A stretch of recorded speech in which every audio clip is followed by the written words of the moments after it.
Сәлеметсіздер ма?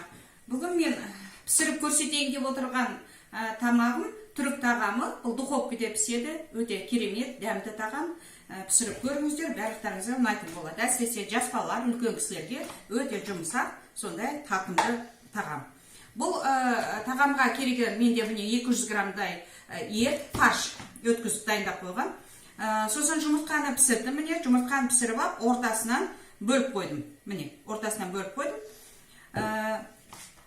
Теркадан сырды өткізіп қойдым. Сырдың кез келген қатты түрі болады. Пиязды ұсақтап турадым, өте ұсақ турау керек. Сәбіз ұсақтап турадым. Қызыл бұрыш, көк бұрыш, имбир және сарымсақ турап бәрін дайындап қойдым. Енді міне дәмдемелерден қара бұрыш, паприка, қызыл бұрыш. Сонымен қатар тұз, етімізді құратын су май кішкене, майонез. Енді мен сіздерге бір нәрсені айта кетейін деп отырмын. Жұмыртқаны пісіргеннен кейін қабығын тастамаңыздар. Қабығын тастамай, бұны блендерден өткізіп, ұсақтап, ұнтақтап, суға, жаңағы сүтке, немесе соққа қосып ішуге болады. Бұл әсіресе бізге керекті жаңа кальций. Сондықтан мен өзім осыны ішейін деп отырмын. Қазір міне жұмыртқаны пісірген жұмыртқаның сарысын бөліп алам. Сарысын ақырындап түсірем.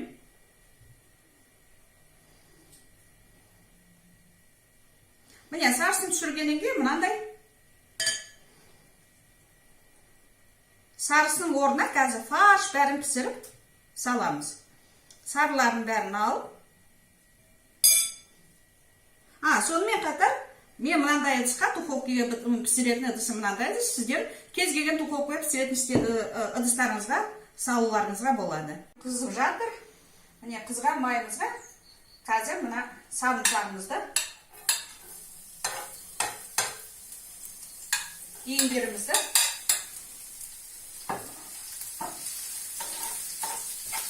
қуырамыз.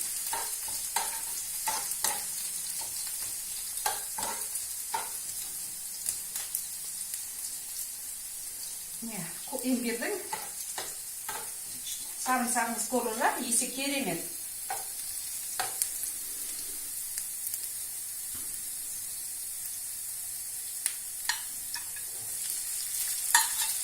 Енді қазір пиязымызды қуырамыз.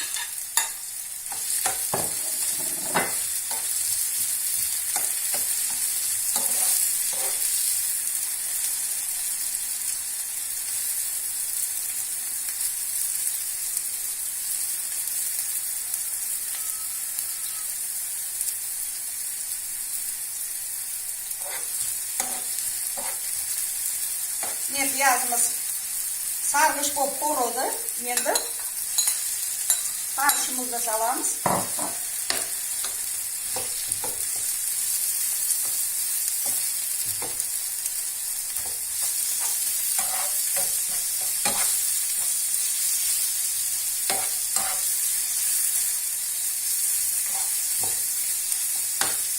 Кішкене қуырылсын. Yine soylu соус қосам.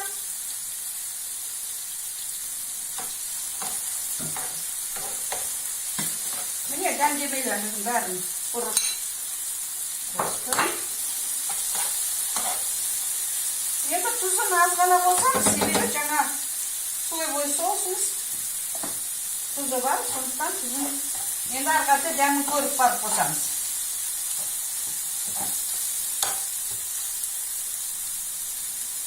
Қызыл бұрыш, көк бұрыш, сәбіз енді саламыз.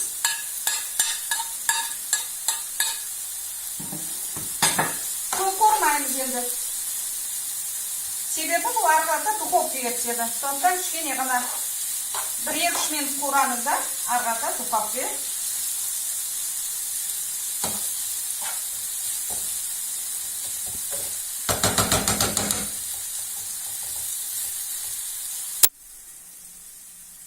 Етіміз қуырылды, мен 3-4 емес, 5 минуттай қуырып алдым. Енді қойып қоямыз, суғанша тұра берсін қазір. Енді келесі, енді сковородкамызды ысытамыз. Келесі, енді мына сары майымызды салып, мына сковородкамызға сары майымызды ерітеміз. Сумай емес, сары майды. Енді осы майымызға ұнымызды қуырамыз.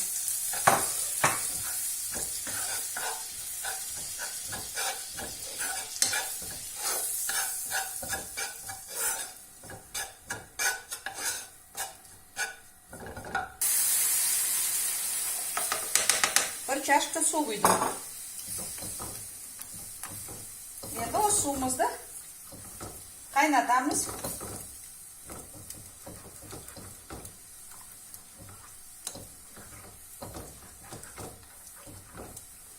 Араластырып отырып қайнатамыз.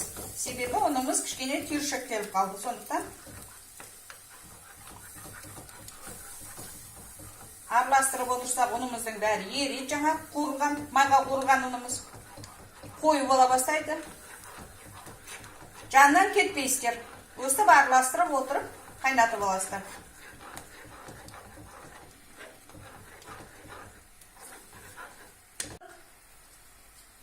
Кішкене тұз саламыз.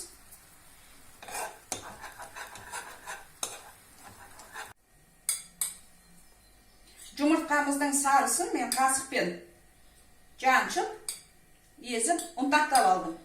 Енді осы сарысын мына жаңа қуырған фаршымызға салып араластырамыз.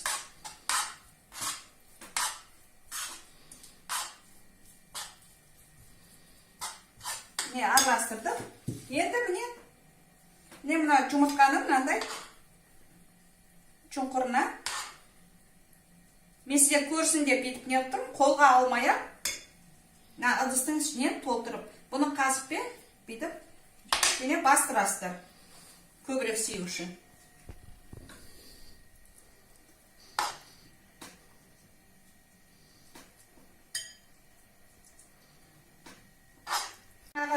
Қуырып алған ұнымыз үстіне су құйдық, қайнаттық, кішкене тұз салдық. Енді осы подливімізді үстіне құямыз.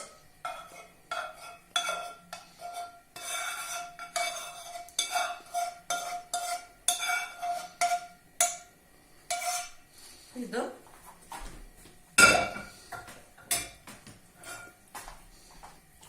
Енді міне үстіне жаңағы чөркіден өткізіп қойған сырымызды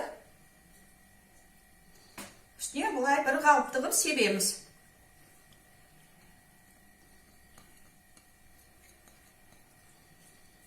Міне септік. Енді үстіне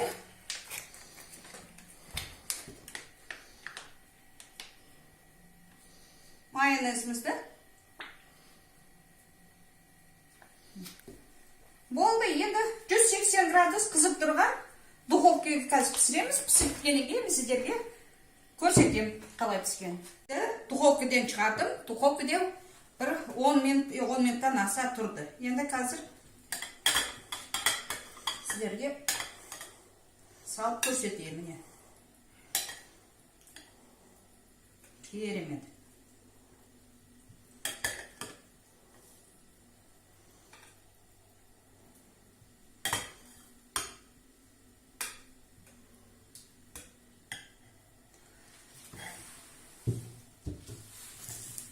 Міне, сонымен қатар жаңа фаршы қалды. Мен 200 грамдай фаршты 3 жұмыртқаға бір 100 грамдай ғана фарш кетті. Қалған мен самса пісіре салдым. Міне. Менімен бірге болыңыздар. Осы тамақты жасап көріңіздер.